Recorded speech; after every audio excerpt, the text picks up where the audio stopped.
when I go around all these boat manufacturers and I look at all the new builds and all the new frills and spills that they add, new features and everything, I always pay attention to their hardware and how they install their hardware and what their hardware looks like. And this is just an example of a Bahama, which is why I'm a huge fan of theirs and their hardware. No visible screws, nothing is exposed, in the hinges. Everything is flush mounted. All these new manufacturers, you'd see on a hatch like this an entire piano hinge run along the edge. Some of them rivet them in. I know Invincible used to rivet them in. I don't know if they're screwing them in now, but all the Valhallas have a huge piano hinge along these big hatches. No visible, all flush, level deck going all the way to the stern, so you're not breaking your toes in anything. Just nothing. All the frills and spills are great, but then it comes down to the hardware and how it's installed. Everything is backed with silicone, either 4200 or 5200 on some cases. These guys put it down solid. Everything is just flush, nothing visible.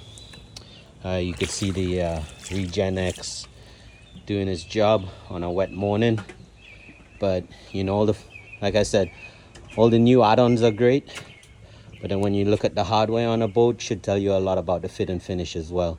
All the beautiful colorful stitch cushions and all of that, oh great. But small simple things like this, a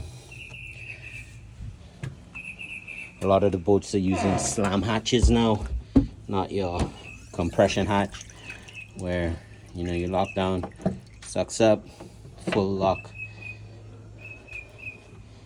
So don't be fooled by all the new additions and new awnings and flip around cushions and barbecue grills and whatever else they're adding on these new boats.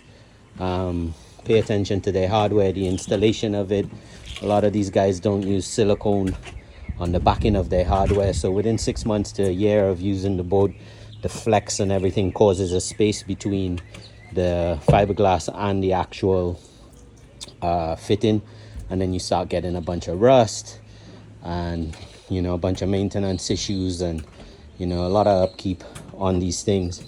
But you can see these guys bed everything down with silicone. Only screws here visible for the fuel cap, but everything is bedded down with silicone. I mean everything. So this boat doesn't have much rust on it at all. So yeah, just pay attention to these little things when y'all guys go out looking at all these fancy new boats. And if you need any questions, if you have any questions, just give me a shout, reach out. Quite happily do a walkthrough with you on one of the vessels if you have any questions, from bilge to electronics to anything. Just let me know.